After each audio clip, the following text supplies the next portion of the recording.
There.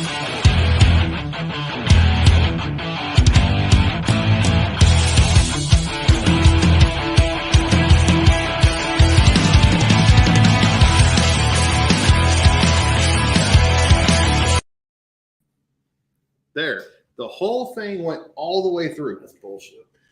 It went all the way through. It stopped. Back. We were talking about Austin. They rudely interrupted our conversation. So we are back. We're back. FUBARing. Where's our people? What? He's gonna come in here in a second. So no, the other people. What peoples? Oh yeah. Whoops. Where's our peoples? Pegleg and what's new, fellers? All right. Pegleg is first in the chat. So besides you interrupting a good conversation between me and my brother. Yeah. So me and your brother. You were just there as a side chick. Whatever. All right. So as you guys saw with the title for this week is actually it's FUBAR with Justin and Kyle. Justin wasn't supposed to be here. He wasn't, but O left me behind. Exactly. Well, Smoke left him behind. Yes. Because Smoke left the fire. He got boo-boos. So Smoke left the fire. That's BS. So we're going to bring in Kyle, which Kyle is going to be part of the stream today. And let's go ahead and bring him in. What's going on with Kyle? What's up, guys? Story time with Primetime Fitz and Kyle, since Kyle doesn't have a cool nickname. No. Sticks. Well, yours is Sticks. Yeah. People will come up to me like at church or whatever, and they'll be like, "What's up, Sticks?" And it's like I have no idea who they are. Like there was a dude out of Jersey named Swiss Chris. Swiss Chris? Yes. Like he played the electric drums though. Oh, the drums. The electric drums were the bane of every actual drummer's existence. Well, he did a lot of samples, so he would play sample, he would make beats for rappers. Oh, drum loops. He would use samples, and so then he would play the sample and play the. No, he played legit drums. He could play a drum set, but he did. That's hard though. So he's a trader. He's a trader. That's hard though. It's a nifty thing to watch him do, man. And then he got samples and drums at the same time. That's hard. It's hard, but I mean that's like the bane of all of legit drummers existence. He just said it's hard. It's hard, but the thing is you're basically erasing the skill from it. It depends on a lot. If you're using a SPDX Roland, an actual SPDX pad, you can sample different. If we were doing a song into it and we were recording it for when I was in Leaving Austin, we would do live drums. But if I had to, let's say I had an SPDX pad with me and my tracks failed, then I could still sample every instrument that's percussive in that pad. So I would still be playing it live, but it would be sectioned to a point where I had to do it in different ways. He had the electric drum set though, and so he could assign the pads right. Poses. Oh, and so he was still legit so he's playing, but each Def Leppard. So the Def Leppard deal. Except he had both arms. The one-arm drummer is pretty freaking cool. I will say he got it. He got it. I mean, the technology and everything, especially whenever he lost his arm, the technology and everything didn't exist. So you're talking about he brought in a lot of the electronic stuff and everything like that to make sure he could still play. So I mean, his feet do all kinds of crazy crap, and it was if you watch the engineering on what they did with his drum set, it's insane. Yeah, no, because he would play his snare with his foot.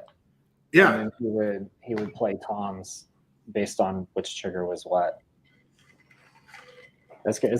His foot would do multiple different things. He'd be almost like a guitar. You only had the foot pedals for the guitar. He would hit a foot pedal and then do what he had to do with that hit, which was crazy. Yeah. Why do you have my glasses? I don't know. I'm part of it. I'm seeing everything through Fitz's eyes. So his nickname is Dutch, which is if he turns his hat sideways, you can actually see his nickname. I was the only white kid in a black neighborhood. That's where it came from. I mean, I grew up in a gated community for half my life, so I can't really relate. It was just a bunch of old white people on a golf course. He lived a lot. He lived a lot longer in the golf course than I did. Yeah. I almost lived in a golf course. The first time we lived at a golf course was right up to 13th green, right? Yeah, it was literally in our backyard. Remember us getting in trouble by just taking a whole bunch of balls or running out to the green and stealing the balls and coming back behind the berm or throwing balls over there and just watching them like flip out. Yeah. The only difference was when we moved to River Island East in the gated community, we would just do that. But I was 17 and it was on the 16th green, and we would just do it from the top of the cliff by Mr. Berryhill's old house and just throw them from there and hopefully get it close. And there would be like 2 golfers, but like 5 golf balls on the green. So we used to do stupid crap like that. So I mean, like, but remember, like, whenever we lived in the non-gated community, so there was 2 separate. So we lived initially in the ghetto part of the golf course. Yeah, and it was gated off to where it was like the first class citizens and everything were over in the gated area. Yeah, we were coach and they were business class. We were coach and they were business. Yeah, we were like economy. We lived like, it was almost like we were like in the storage. We were their Spirit Airlines to their Delta, which isn't great, but then we figured out the code for River Island East. So you pound 2580. Yep. We started just punching numbers in there, just like, dun, dun, dun, dun. Oh, it's opening. Yeah. Okay, here we go. Yay. I remember. You guys didn't like totally stealth this out with binoculars, hide behind a bush and watch somebody punch in a code? No, we didn't do that. We just pushed in random numbers one day. Yeah, we just pushed in random numbers and it ended up being pound 2580. And I was like, well, it's over now. They don't let us in. So it's like you get into like that area. It's almost like being in a real secretive area. So you're just kind of like driving, and we're all young. Yeah. And that's all a bunch of waspy old people that are in that area. That the only reason that there'd be young people there is they're somebody's grandkids. Right. So it's like we're like risking danger. You gotta fake it till you make it, man. Nobody knows any different unless you know what I mean. Like unless you give them signs. Yeah. Like I was 16, I got into a club by showing the bouncer my YMCA membership. And the only reason he carded me is because there was cops across the street. But he took the ID, looked at it, and gave it back to me, and I walked in. Because the cops saw me give him an ID. They didn't know it was a YMCA membership. They're across the street. Well, it starts by having the balls to do it, man. Like it all starts there. Well, and the thing was too, it's like because of where we were at, if they were to have caught us in the River Island East side, like they could have kicked us out of the River Island side because we didn't own the house we rented. Yeah. Yeah, it was super strict. Yeah, it was like we could have like been like big time trouble. I remember when we lived in River Island East, me and Josh, my friend Josh, were coming back. We were riding bikes. And this old dude like was stopped at the gate and he wouldn't go through and he just kind of waited for us to come up. We called it the red circle. That's where we always used to meet up because there's like literally a big red circle right by the gate code. Yep. And we rode up to it and he just sat there and he was just like, "You guys live here?" And we were like, "Yeah." And he was like, "What street?" I looked at him and I was all, "This one?" This one. It's like, that's the house right there. What's your address? I was like, "I don't know," because I didn't even know. I don't know where I lived. I just know I lived in River Island. I just know what the house looks like. I turn this way, I turn this way, and there's the house. He's like, "You can't be in here," and I was like, "Okay." So I just pedaled through and went home. I was like, "Okay." I'm in here. How did I get in here if I don't belong here? My stuff is over there. Yeah, exactly. It's like I'm the kid who's making noise all the time with my drums. And I remember one time too, some lady, we haven't even like talked about like anything yet, really. I feel like we didn't even intro. We just started talking. No, we just started going into like, this is my bad. We were talking about Austin. It was good stories with dude who paints on drums. Yeah. No, we did. There was an old lady which gated community, so yeah, obviously. But I was always like drumming, so like it had to have been like 6 in the afternoon during the summertime, and I stopped drumming because the song was switching, and I just heard this pounding on the garage door, and I was like, "What the heck was that? Like that wasn't me." And so I was like, "Hello," and she's like, "Some people are trying to sleep," and I was like, "It's 6 o'clock. Like, what do you Old mean?" people gotta sleep. It's like, "We have work in the morning." What time? Where do you need to be? It's 6 o'clock and you're old. Go home.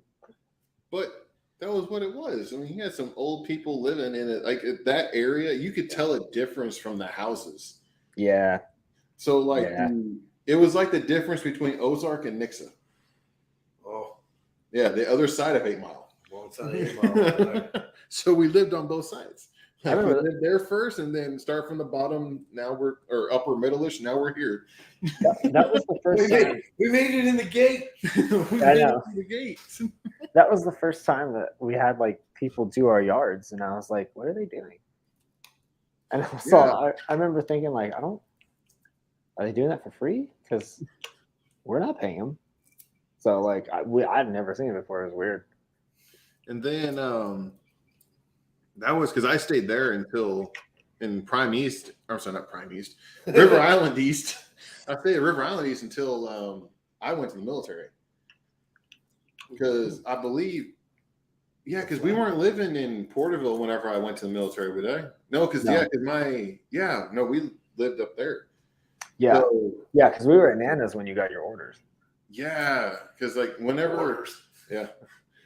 I left and I came back there once, and then they moved to the gargantuan house in Porterville. Mm-hmm. The one that had like a pool inside. Mm-hmm. Oh, see, the one we were gonna move into had an indoor pool, dude. That's why I wanted to buy it so bad.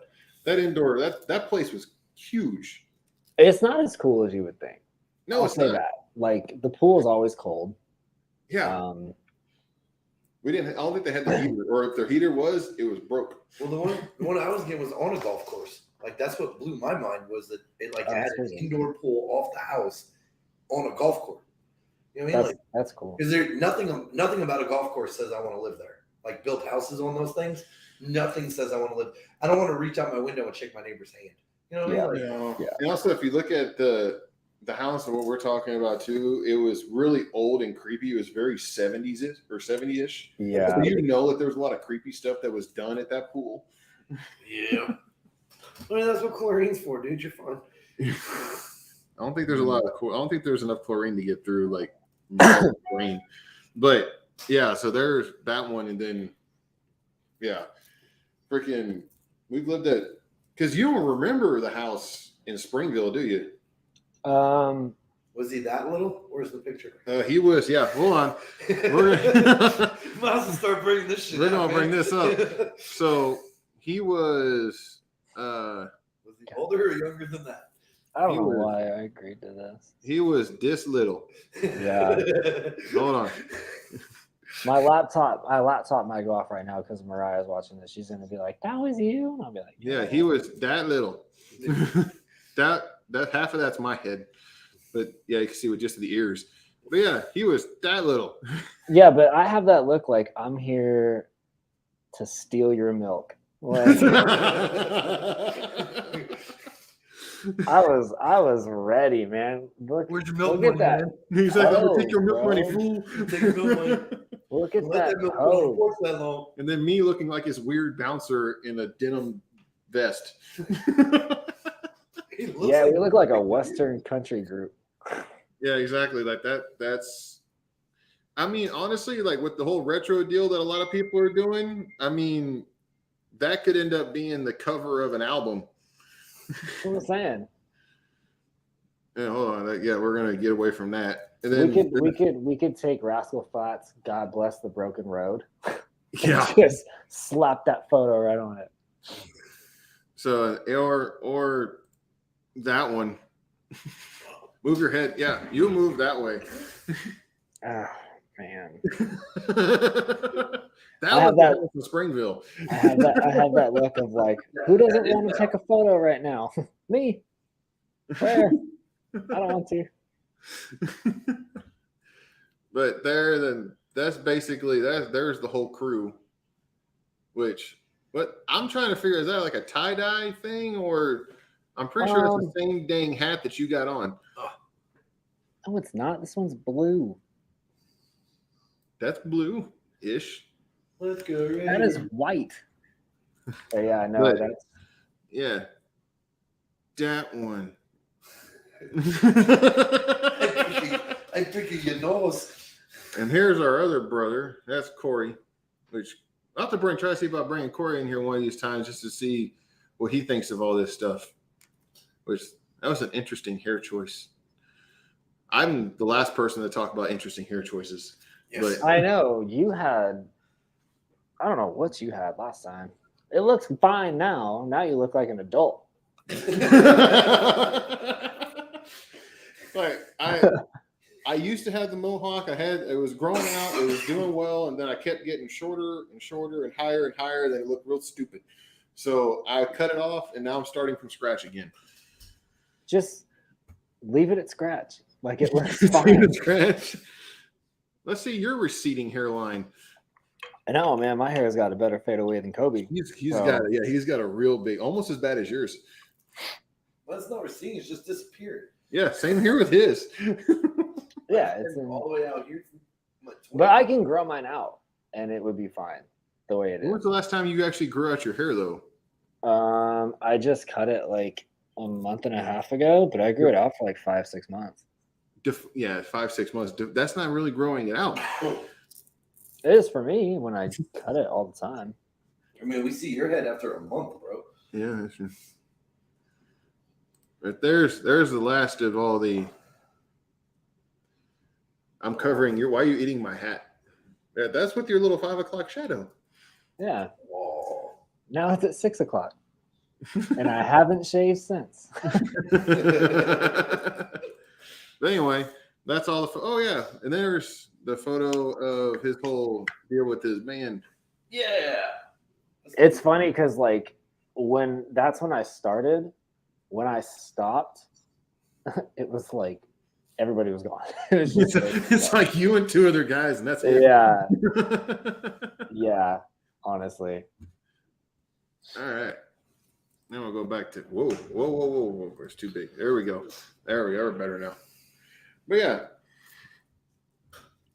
But let's do some. What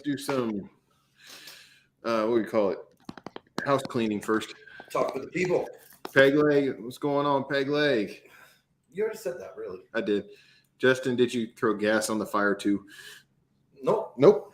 No we one were not burned. We were not allowed to have a bonfire this year. We did My wife anyway. said absolutely not. Dave did that. Dave did it. But honestly, we just put the empty boxes over there. It happened to catch on fire. No, technically, that's where. Remember, we put all those boxes there for his little fucking shoot up thing that the thing broke on. Right. And then all of those went off, and then it was still hot, and it caught all the boxes on fire. And Yeah. so Dave started it. So we did which But actually there was no gas, no necessity. we'll go ahead and necessity. we'll throw in here. We'll show some fireworkage real quick. Oh. Because I did bring that video up. So we'll remove Kyle real quick. We'll remove us.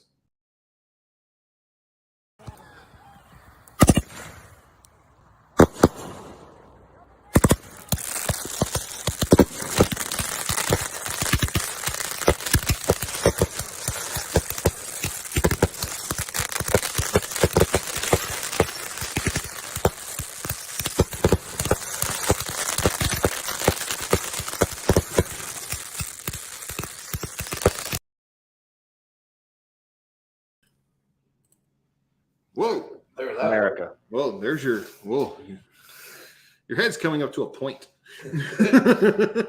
Yeah, well, at least mine's not square. So True. I have an odd shaped head. That's what my football coach said. yeah, Odd shaped head because we tried fitting the helmet onto my head, and even like the biggest helmet that they had, it was still wiggle. So like they had to pump air into it to get it to where it would stay right. And he was like, "You have an oddly shaped head." Like, great, thanks, coach. But no gasolina. at least no one ever took your helmet. So like there was a positive. Do what? No one ever stole your helmet. No one stole my helmet. No. Yeah. Nobody else has had fit in it except for like the Rock. Nope, exactly. It's like this is a man's helmet. What's going on, Brooke? Hey, Kiersey's here. What's up, Kiersey? Hey, Kiersey. Hello. Oh, the roller man. Hey. Be-doo. Be-doo. So if you didn't know, Kyle, Be-doo, I the didn't reason we know. call him Be-doo is because his truck has nothing but minions on it. In the fire truck thingy. The fire truck. So Be-doo, Be-doo. Yeah, he was a firefighter. So Oh, sick. his brain doesn't work all too well. Oh. Just because he's a firefighter. He drags hoses. We did find out Sean was jealous he couldn't have sleepovers at the police station though. How? That's the whole thing. It's like you join the fire department, you can go to work and sleep. Police department, you don't get to go to work and sleep. Jealousy. Yes. It's bullshit. Sorry. The Def Leppard drummer played barefoot. Yes, he did. Yep. What? Well, didn't play. He's not dead. He plays barefoot. Yeah, they're on tour or something like that. Yes. Yeah. Big But they're old 80s band. Yeah. Oh, my brother just went. He went. Yeah, him and his girlfriend went, I think, to in New York. it's them, Poison, Motley. No, Poison's not in that one. It's just No, Joan. they're in it. Poison's in it? I thought it was just Yeah. Joan Jett, Motley Crue, and Def Leppard. It's Joan Jett, Poison, Motley Crue, Def Leppard.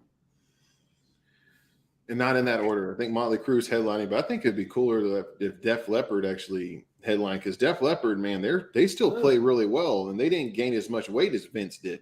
Yeah, but that dude cannot sing anymore. He's No, he like can't. he's They like didn't Bon have, I don't Jovi. think they had the hits Motley Crue and them had either. No. Yeah, they did. Def Leppard had like numerous hits. Numerous, but Motley Crue had like, well, I was a Poison fan, so I ain't gonna say nothing. Like, Poison's Yeah, the best way one more on the hits. bill, from what I've been hearing. Oh, Poison. yeah. I was in like 5th grade. That That was- was called a wigger wearing a big ass Poison shirt. I That can't was- figure out my life to save. Let's see. Tommy Lee and the Crew, all the way back in the day, one of the baddest drummers in our decade. Yeah, that dude played the drums on a big roller coaster circle thing. True. Like he sold out stadiums just to play drums. This is true. Like he had his own tour. That by itself is something. I mean, to me, I think that the best drummers, like one of the best drummer, period, I think is one at Neil Peart. You can't beat Neil Peart. Don't know him. The guy that played for Rush. Okay, I only did His Rush. I drum didn't set. listen. His drum set completely surrounded him. Yeah. So like that, him, obviously because both of us are real big metal fans, I got to put it up to Joey. So Joey Jordison, I think was one of the best drummers, hands down, especially whenever it came to speed. That dude's feet were so flipping fast. Well, he was like the first one to really not ever do it, but he was the first one to make it more commercialized as far as like accessibility, I would say, because like that Disaster Piece documentary from 2001 when they were in London, that's still like a massive influence on drummers today. So oh yeah. Yeah. Who would you say is your biggest influence when it came to actual drumming?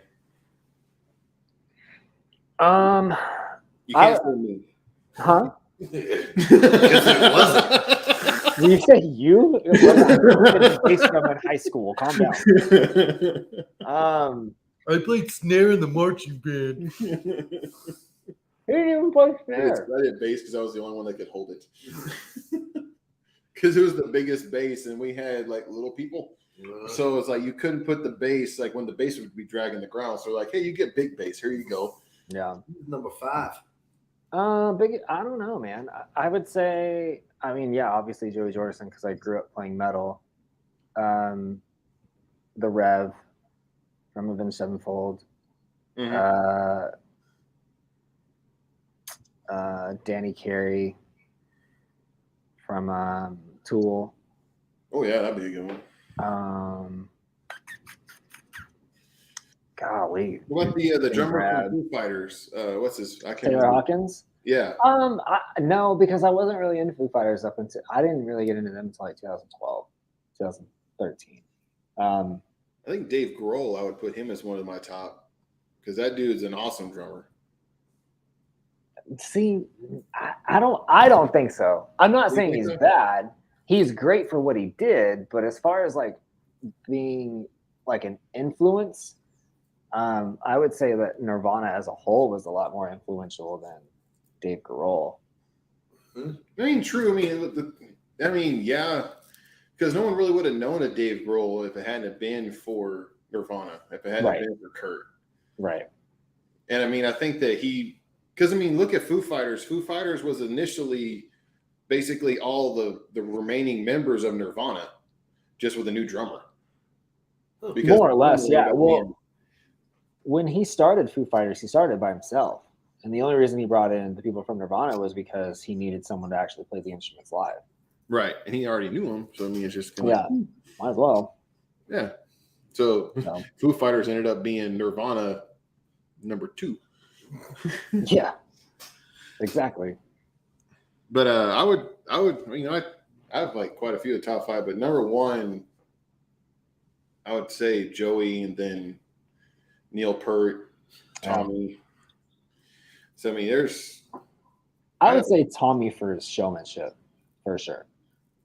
Yeah. Definitely his showmanship. Well, I mean, yeah, because Joey does the acrobatic kind of thing because they put it forward and it turns it, which the first person to do that was Tommy. So I mean, but it brings theatrics. Like that's what it takes to get things attention is theatrics. True. Yeah. So you got to do something outside of the norm. I mean, Yeah. Did you try to fight with Leaving Austin and try to get them to where you would be able to do that? No, I don't think it would have had the same effect. Well, also you would have been throwing up. It's like, whoa. I don't know if I would like that. No, it definitely. We went a different route. I was happy when we played full band. I was like, all right, sweet, I get to play. And then they'd be like, oh, it's acoustic. I was like, no. Okay. I told him, I was like, bro, because Should just smack the cymbal every once in a Because while. I know. Yeah. the first song that you were really able to do was Diary of Jane from Breaking Benjamin, right? That was like the one that you were able to do all the way through. Mm-hmm. So I mean, like he started in rock and metal and everything like that, and then whenever he made it, and then the first band he got attached to was a country band, I gave him so much shit. Well, it was funny because like I started off playing metal, so like the first real song that I learned perfectly was Diary of Jane, and then I started learning more Slipknot, more like Bullet for My Valentine, Trivium, different bands like that, Avenged Sevenfold. And then What about Skillet? Didn't she really start with Skillet too? no, not really. Well, I mean, their Comatose album, yeah, because they had like Rebirthing and stuff like that, which had some double kick patterns. Right. But that's when I never really got into Skillet as far as like super deep into Skillet. But I really got when I don't know. I think in high school I started getting away from traditional metal and started playing more like hardcore, post-hardcore stuff, like A Day to Remember, Under Oath. Asking Alexandria. Yeah. Yeah, you were big into them too. Yeah. So I played a lot of that stuff, and that was the first band I joined, which was a band out of Porterville called Compassion, and it was fun. It was a lot heavier than any band I'd ever played for. Well, that was like the first band I ever played for besides church.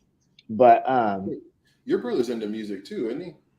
Very much so, yeah. Yeah, big time. Oh, really? Kind of is his job. Oh, what does he do? He's an engineer. Oh, really? Like Yeah. front of house, side stage, or? No, studio. Oh, He sick. can do any of the above, but he mainly does a bunch of rapper dudes. Oh, cool. He's been working a whole lot at he's working at Loud right now. Is it Loud? Okay. I don't remember what it is. He's working somewhere though. Nice. He's worked for himself forever, so this is odd for him to Yeah. like he's owned his own studio forever. Looks like you got to meet some really cool people too, like through him. Mm-hmm. Like he even said he met Little Kim through his brother. Oh, that's crazy. Yeah, doing set. He recorded her last 3 albums before she went to jail. And then a whole lot of did it. dirt happened, and then they didn't talk when she got out of jail. But that was basically because of her A&R and all that other good stuff. Not anything. They didn't want to pay him. Oh, Yeah, you get it when you start to really get Dirty side of business, man. Yeah, I was gonna say, like, the music business it's a very dirty business, and you have to know who you are with, like, the people around you. You definitely have to know, like, who's surrounding you at that time, because, dude, I've seen so many, like, deals just go so south. Like, I've had a couple friends, like, sign 360 deals, and I'm just like, well, those are good deals depending on who you sign them with. You know what I mean? Like, somebody who can't get you into something else, like, you got to do all the work to get yourself a movie. Like, you got to deal with them for 2 albums, and then you worked hard to get yourself into a movie, and then you're just going to kick them credit. But if they can get you into movies and stuff, like, I don't see the problem with 360. It just depends on who you sign it with. Yeah. Like, eventually, like, bring your brother into this. You got to get him to agree for that first. True. He is the background dude of all background dudes. He's not a fan. Well, say, do us a favor. I can try. Yeah, try. You can always try. Yeah. I'm not a fan. Like, my brother is not as enthusiastic as your brother. True. Well, we talk enough crap. Maybe he might. No, I'm just not a 360 fan. He'll still ask me, like, hey, did you start your channel yet? No. Let me know when you start that. Maybe we'll do an interview. But yeah, I mean, like I said, even our brothers, like, he does drums, I do drums, Corey does guitar. You do really bass drum. flipping. No, I do set the same way he does. The same way. Oh, what? He hadn't seen Are you me challenging him to a drum off? We could do that. I saw this with Will Ferrell once. We could do that. And the guy from the Red Hot Chili Peppers. He doesn't know, like, how I've progressed. He really doesn't. Dude, you think you've progressed. When was the last time you trusted a set?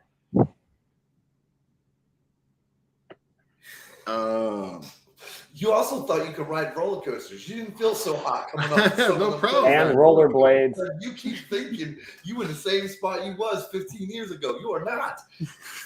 I was better. But I can actually do I can do a lot more set than what he thinks I can.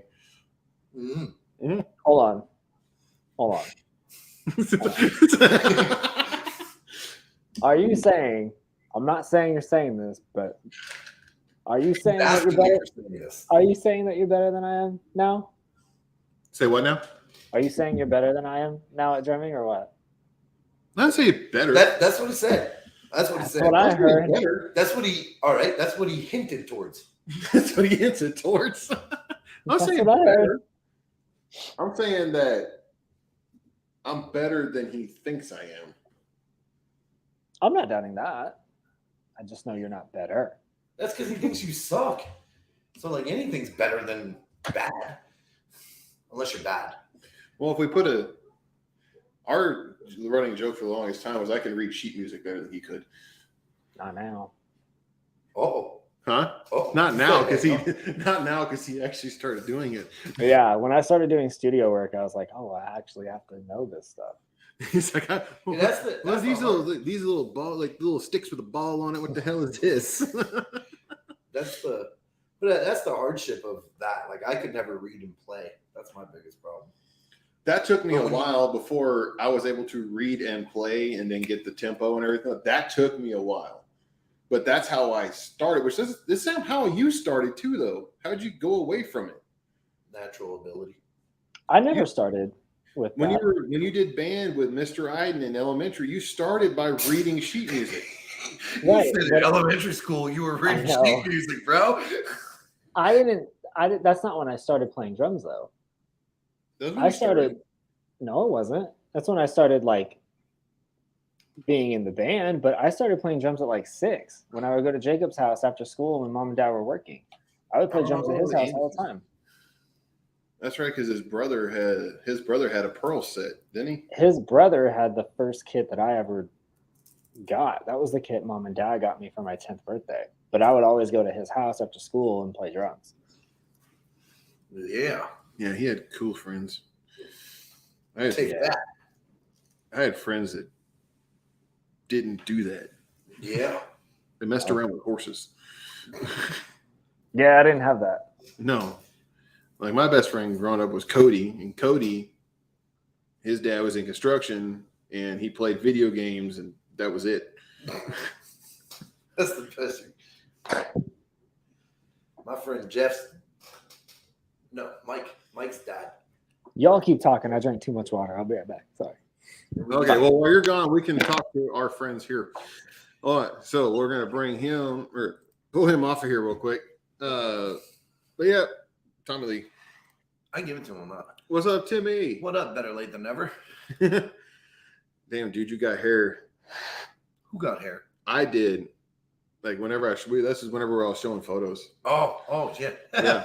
A lot has happened since we read these. You got hair. You hair frame that shit. Yeah. You should know better than to give intoxicated adults fire. We weren't intoxicated. Nope. It was hot. I don't think everybody was mostly drinking water. It was hot as hell. No, there's a lot of beer being passed around, but I don't drink like that. So, Porterville, California. Yes, sir. Just north of you. Squarehead, your call sign should be SpongeBob. No one's asking you, Tim. Oh, snap. John is like, Springville, that's where we grew up in Springville. I saw a helmet. Hold on, I'm going to bring Kyle into this. This dude knows where Springville is, man. Oh, what? So Springville, he said, my uncle has 7 acres right on the Tule River. Oh, dang. You grow weed?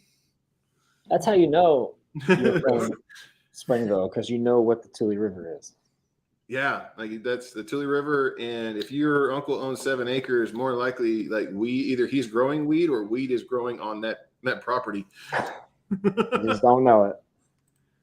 So you can sleep at the police station behind the bars on a wood bench, eat lousy food. What? Oh, we got a lot of. Oh, firefighters get hotter girlfriends. True. Yeah, assholes. Everything I do is better than you. Def Leppard drummer played with his feet. Yep, yes he did. And don't forget Phil. Barefoot. Phil Collins. We did forget Phil Collins. Yeah. Phil played the drums. Yes, he did. Mm-hmm. And Phil did very, very well too. Like the thing was, before he was known for really vocals, he was big. He was a very good percussionist. Huh. Mm-hmm. Paul did everything. Yeah. And let's see. I dealt craps to Vinnie Paul from Pantera. Ooh, that's kind of cool. I That's saw a good name Pantera's drum set at the. Look at you, Timmy Turbo. I want to be name dropping people. that's pretty good. Vinnie Paul, like that. When I started doing research and like with the Pantera and like doing research into Dimebag and everything like that whole deal, like he's one of the best like guitar players of especially the metal side, that I was really surprised like what the connections that he had with other bands. Like everybody hates on Nickelback. Kyle knows this as well as anybody else. Everybody hates on Nickelback. Yeah, they suck.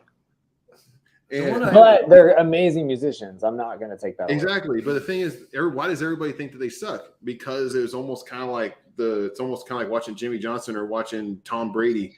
They keep freaking winning because they never really changed what they actually did. They always went towards females. They went towards like it was hard. Hey, you didn't even change. Pac said you have to sell records to the females and dudes will buy it. Yeah, Well, if you look at Even Pac knew that. The reason they get so much crap too is like their albums have 2 sides. It's either the really make you think about life side, or we're still in college and we like to party with a bunch of girls side. Yeah, and and that's their formula, and it works. it works very, very well. Yeah. And when you sell records, you sell records. but What the rest of you think of them doesn't matter as their bank account grows larger. on the metal side, like Nickelback, like everybody, like especially because their whole beef that they had with Slipknot, with the Corey Taylor and everything like that. Yeah. But I think, me personally, I think Corey Taylor ruined Slipknot, but that's just my personal opinion. But Why? Whenever Joey left, well, this all ends. It started after Paul Gray died. When Paul Gray died, which he was the one that really wrote all the stuff for Slipknot. He was their main rider. Yeah. So the thing was, Him and whenever Joey. him and Joey, and whenever Paul Gray died, you started seeing a transition with Slipknot to where it sounded a lot like Stone Sour. Yeah, I'll agree with that. You started getting a lot more melody. You started hearing a lot more of Joey, and you could tell because before, like with Subliminal Verses and their self-titled album, you couldn't tell that the lead singer was the same lead singer from Stone Sour. You couldn't tell. You could kind of tell with Subliminal. I would say that you couldn't tell with Self-Titled and Iowa. You right, which were their bigger popular albums when it came to metal. Yeah, Iowa. You couldn't tell, but now post Paul dying, you can hear Stone Sour in almost every flipping song. Yeah, I mean, well, yeah. They're also too like he's going back to his original screaming style. Like if you've listened to any of his recent live performances, he's going back to more of like not higher register, but it's almost like because for a long time he was on the super low register, and now he's like more like high, mid, low highs register in a way. Right. So he's going back to that. But I think that, and he brought that into Slipknot, which I think Joey and Paul were the ones that said, "Hey, man, this isn't Stone Sour. This is Slipknot." And whenever Joey left the band, with how he left, with I think with Bull, but whenever he left the band, and they brought in Jay Weinberg, which Jay Weinberg, that dude is slowly creeping up my list, man. That dude is a very, very good drummer. Him and Luke Holland. Luke Holland is crazy. Look into research. The Jay Weinberg's dad. Yeah, Max. A very well-known jazz drummer, and Kyle will agree with the same thing with me. Jazz drumming is the hardest flipping drumming of what you could possibly do technical-wise. Jazz and Latin. Yeah. Yeah. Jazz, man. Jazz, like you. It's hard to really like get a beat register down on jazz drumming. It's everywhere. Yeah. So I mean, tempo change, range, everything. Just it's almost kind of like you threw everything in a blender and then go. Well, yeah, because a lot of it's just a lot of, what's the term? Polyrhythmic, I think that's the term. But it's basically like you're doing like triplets on your right hand and then dotted eights on your left, and then quarter notes on your foot. So it's like while you're doing eighth notes with your left foot on the hi-hat to keep a tempo. So every single limb is doing something different, which is I've always had the biggest issues with Latin and with jazz. Well, Latin has really jazz roots to it. In a way, yeah. We'll feel left out. Why? Everybody was drinking but me. So we gave Kyle crap for like longest time because like remember like how like the dude's name is Kyle, like all he drinks is Monster. Yeah, I didn't forget. Do you remember? I do. Do you have a Monster with you right now? No, I haven't drank a Monster in like a year and a half. Take that. Because he's got tired of the jokes.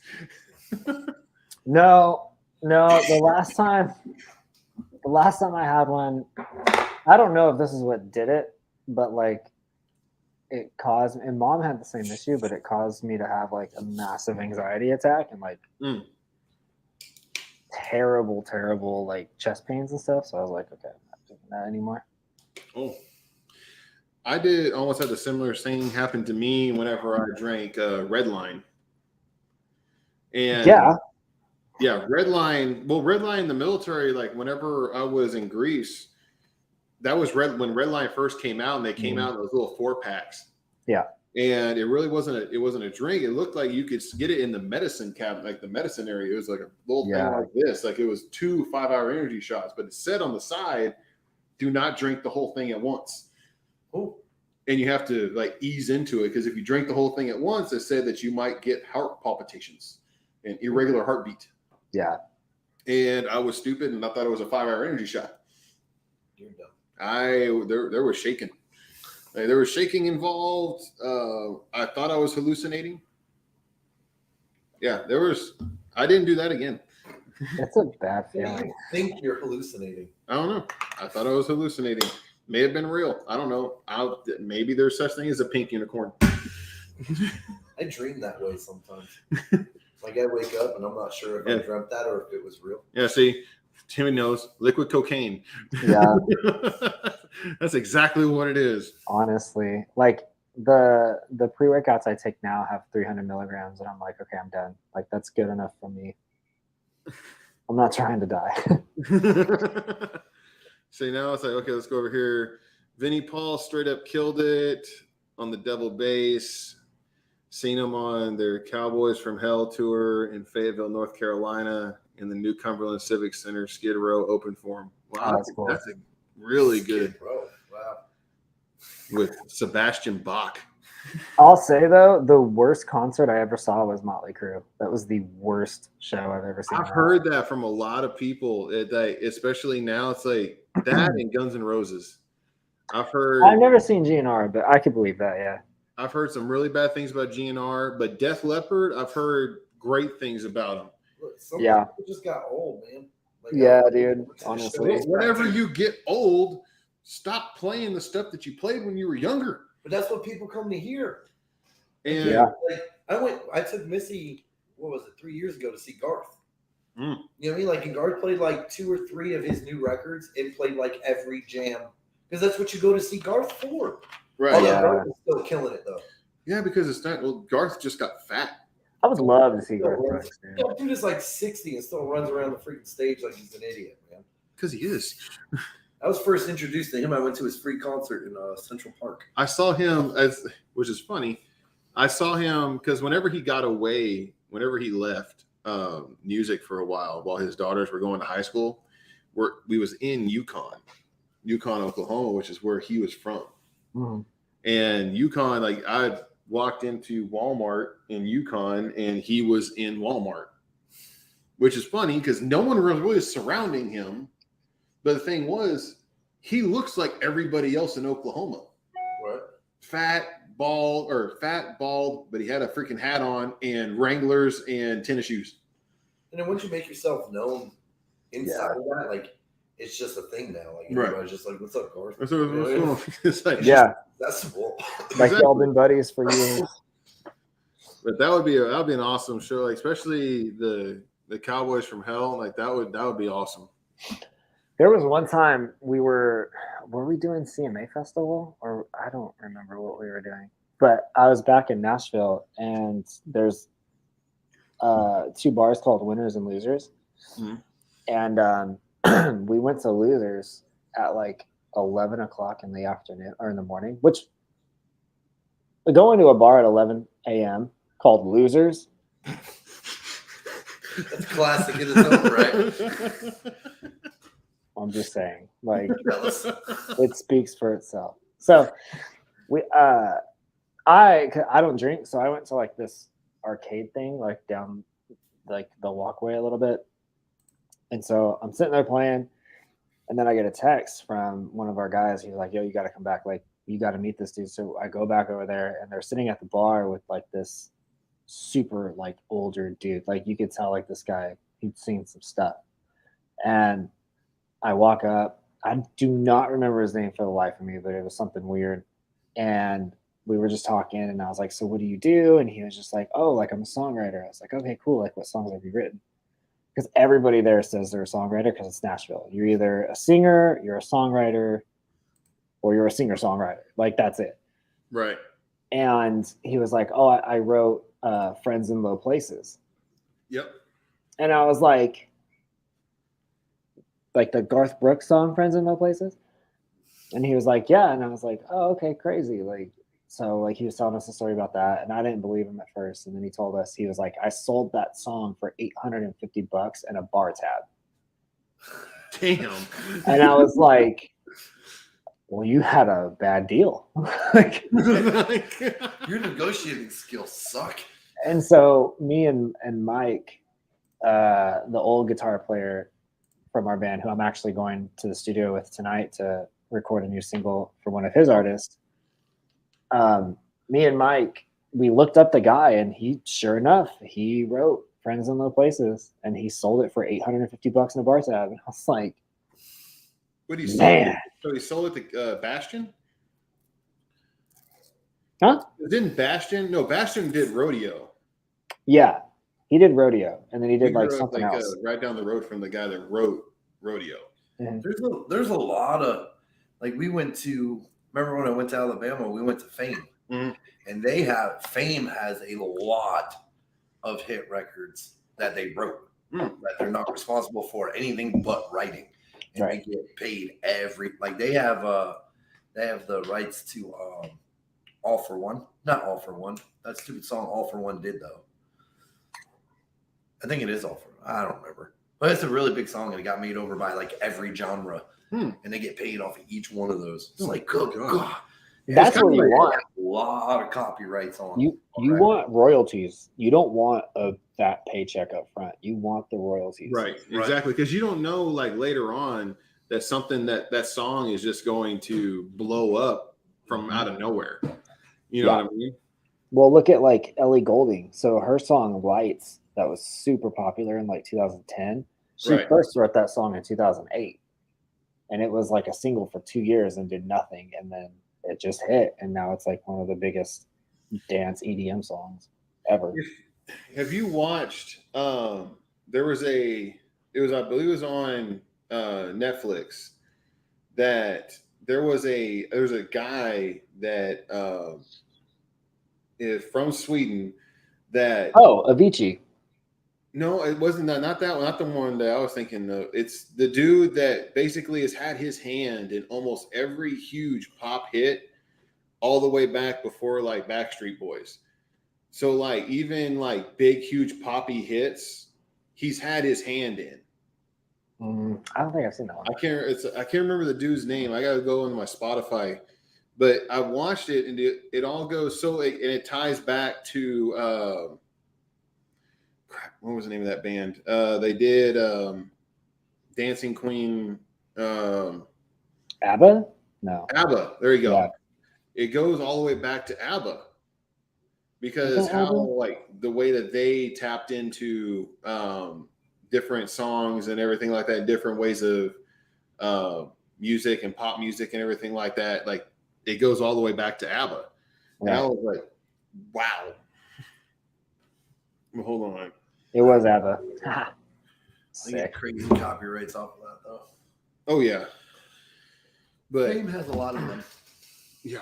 I did not take a picture of it. That was my bad. But pictures of lots of things.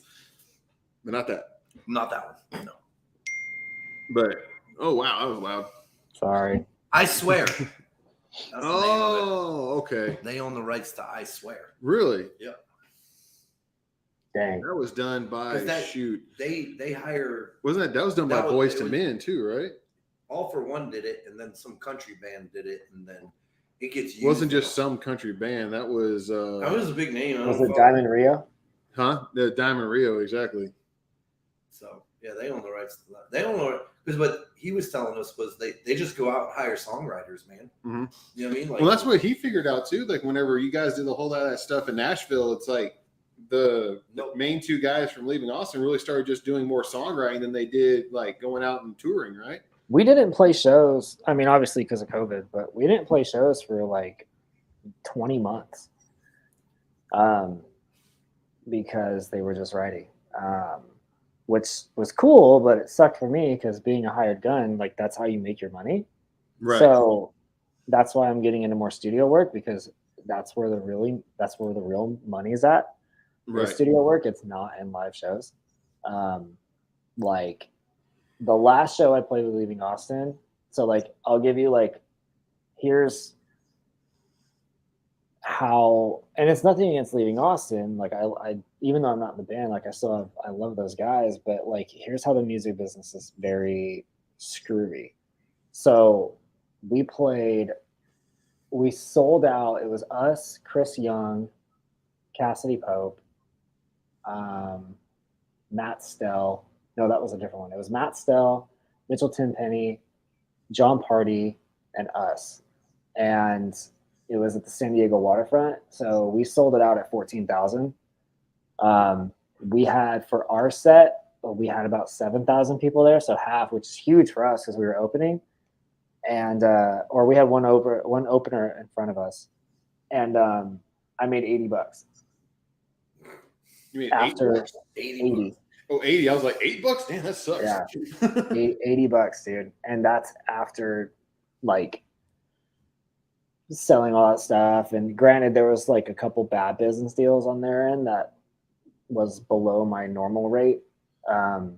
So like it was a hit that I had to take that I didn't know I was going to take until I got there. But didn't like here. Well, because I mean, if you look at it this way, $80, that's gas down to San Diego. Like, that's it.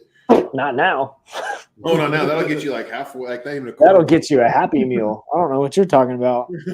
Might be gas money over there, but that's not gas money No, over gas here. money over here right now is only what, $4.39 a gallon here? Yeah. Something Don't like even.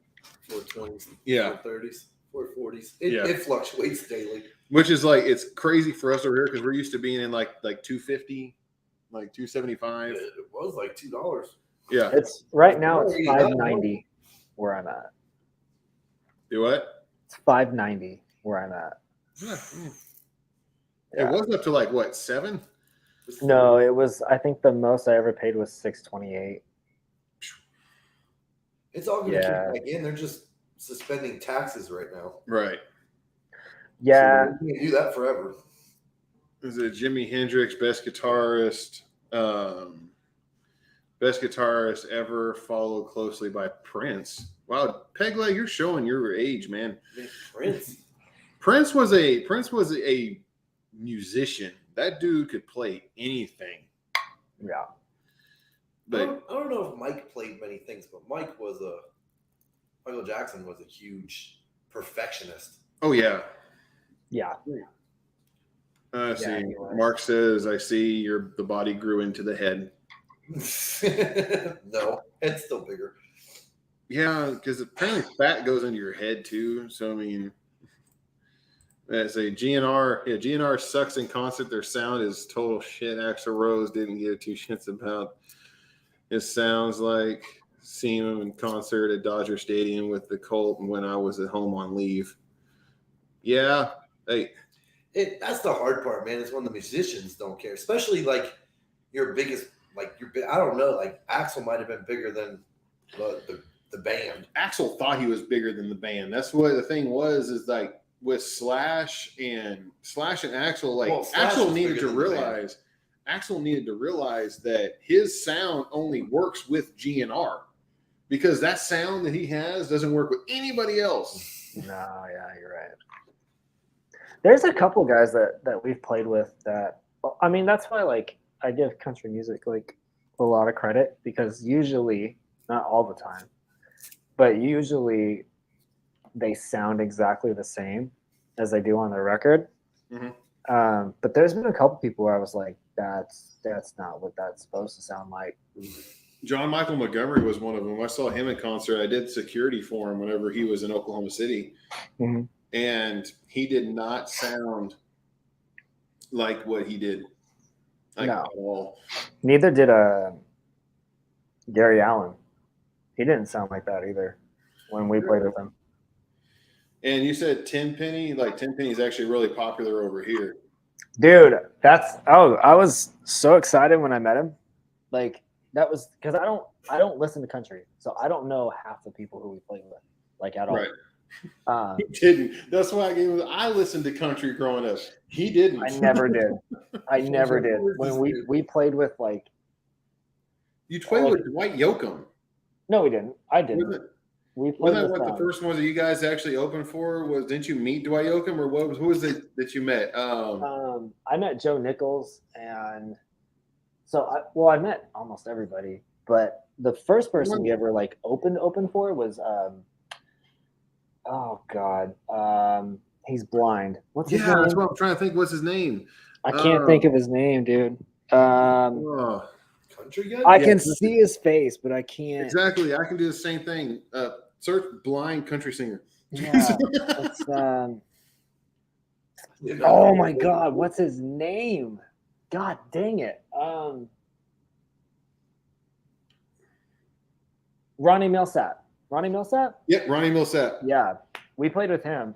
I don't know how we got that or why, but Or why? I remember we walked onto the theater because we played at Fox Theater, and I was like, dude, it's sold out. That's so sick.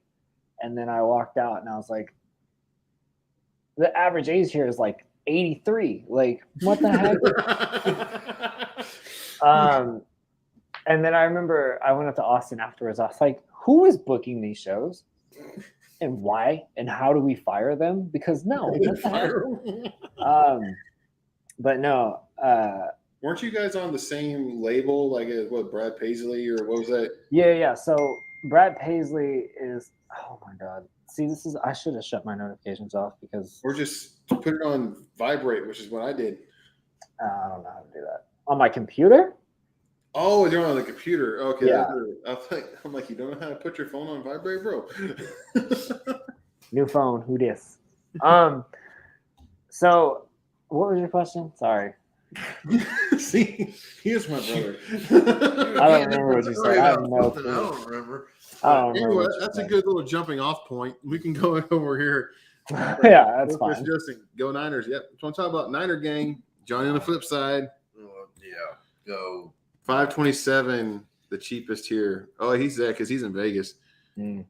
Prince was a freaking weirdo. Yeah. Like, that he was. But he was smart. He turned himself into a symbol. Like when he That's an Eminem lyric. Huh? That's an Eminem lyric. He didn't know it is an Eminem lyric, but he literally turned himself into a symbol.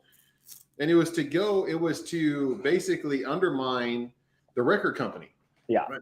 They screwed him. Right. So he was like, okay, I'm not going under anybody else. I'm changing my name to a symbol.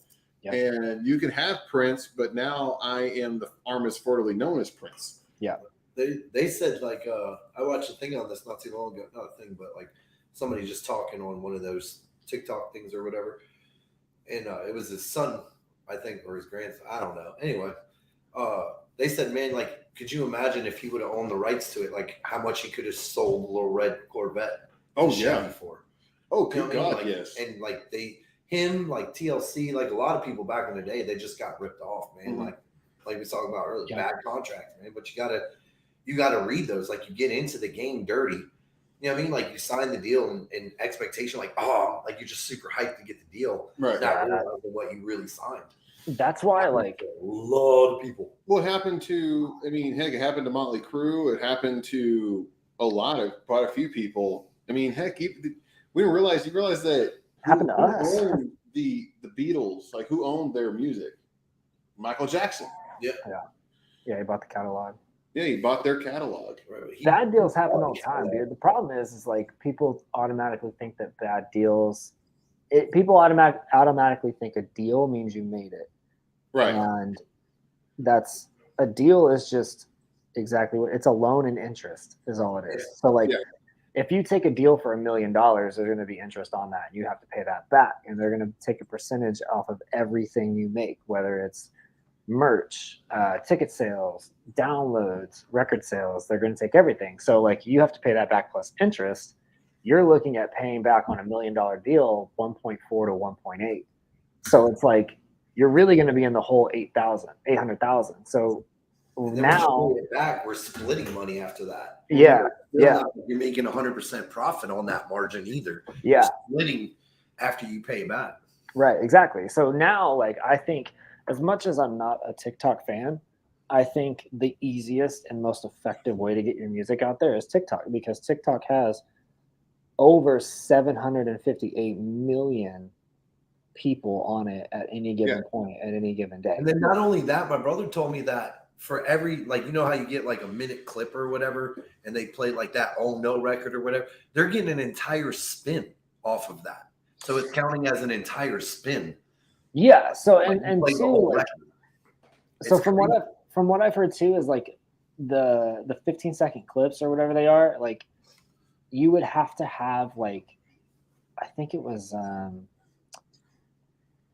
God, I don't remember, but I thought it was like 10,000 shares or something like that to make like $300 on that song. Yeah, and because it goes based off of watch time, and I think the same thing with Mhm. YouTube, because YouTube was like what TikTok is now. Yeah. YouTube was like that like 10, 15 years ago. Mhm. YouTube is the only reason why we even know the name Justin Bieber.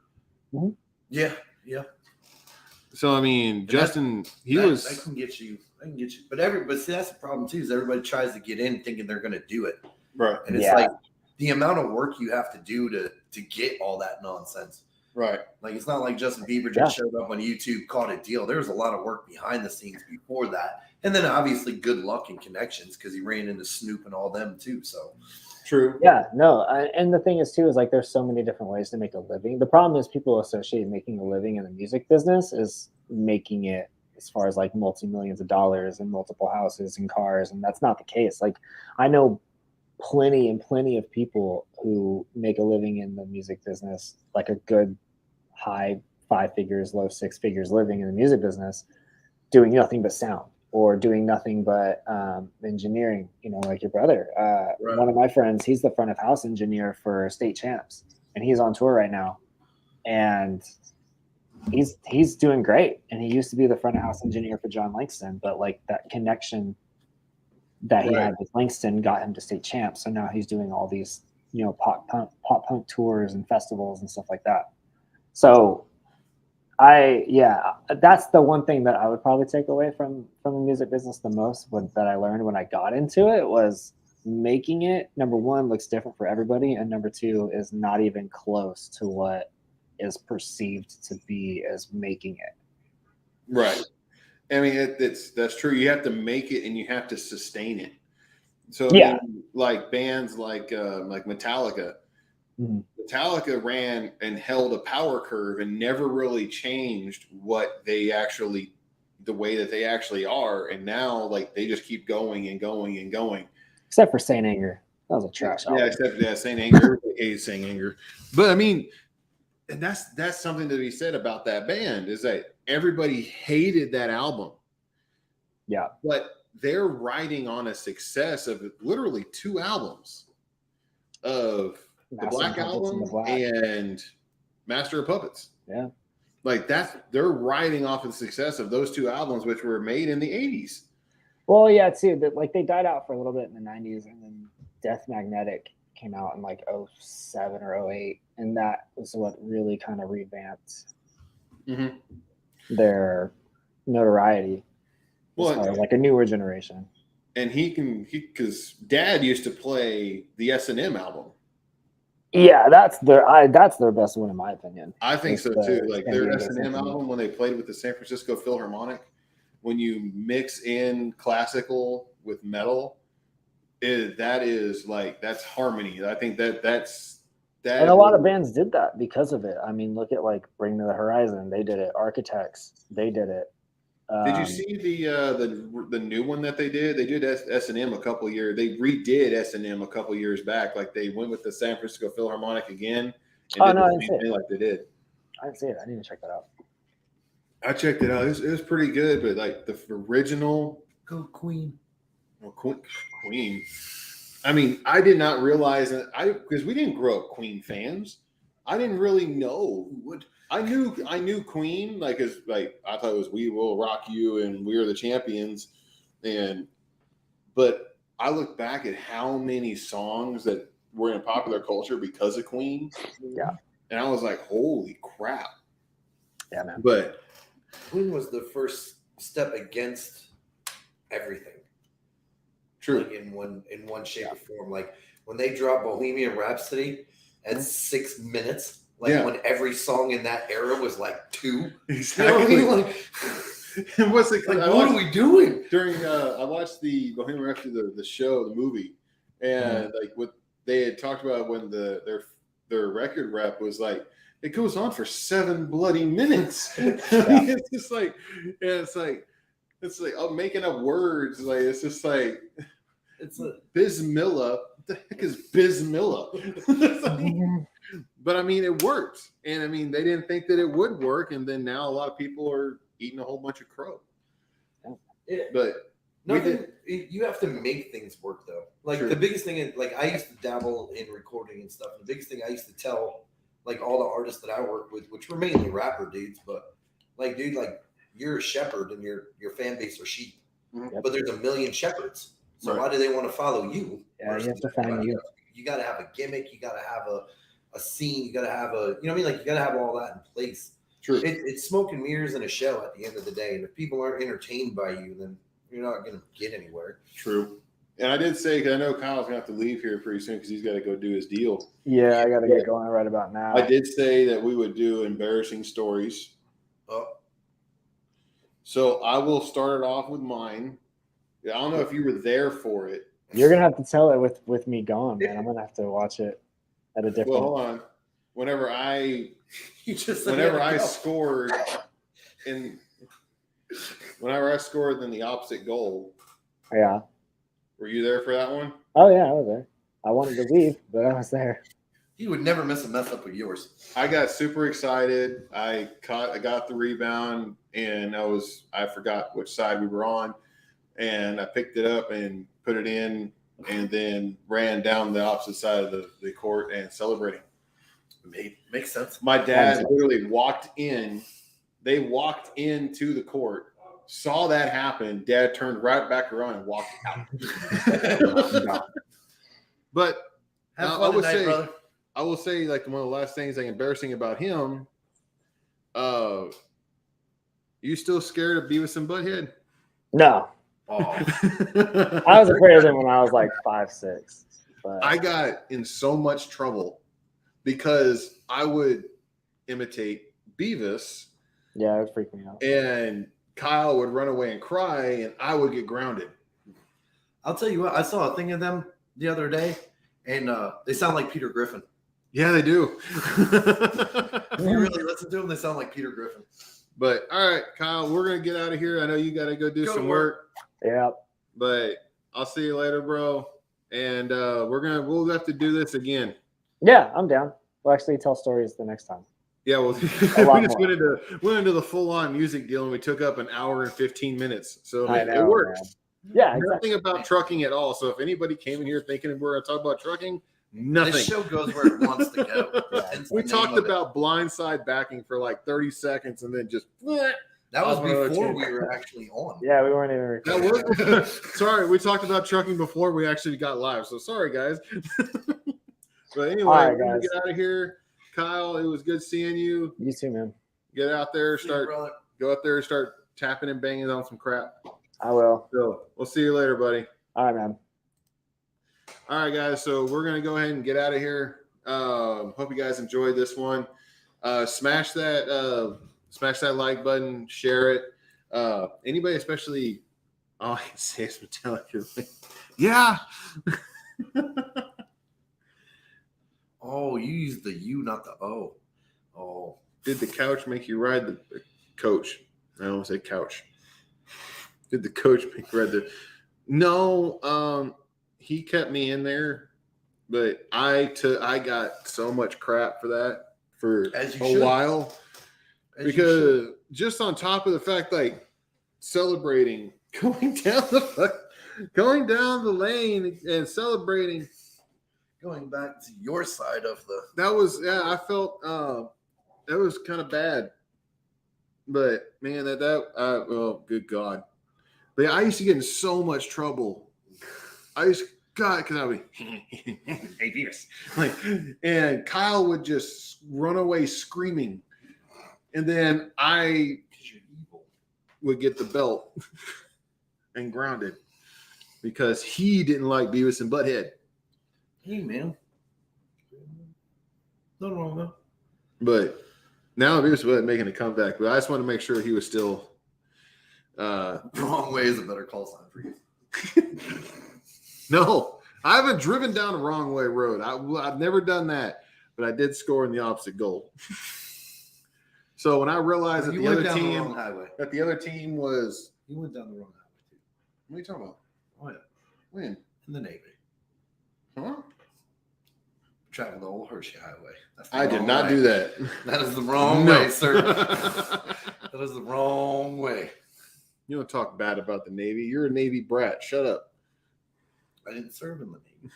Just a brat of one. And I lived up to the word brat. But anyway, guys, we're going to get out of here. I hope you guys enjoy the video. Like I said, like, comment, subscribe, smash the, ring the bell thingy. I think it's over here. Oh. But ring it. Share it. We're going to be back here next week. Don't that YouTube bullshit. Exactly. Come back next week. We're going to talk about some more stuff. Hope we get some truck driving talking about. But anyway, if you guys, especially the ones that watch here, especially like Timmy Turbo, Johnny the Flip Side, John Gonzalez, Peg Leg for sure. If you guys end up wanting to be brought into the show, we gotta get Timmy. Oh yeah. And then it gets hit me up, shoot me a message, shoot the comment or what have you. Give me your email, and what I'll do is I can shoot you the link either through Facebook Messenger or email to where you can jump in here and we can go ahead and have some story time. But we'll go ahead and talk to you guys later, and drive safe. See, we can't all get fun. Deuces.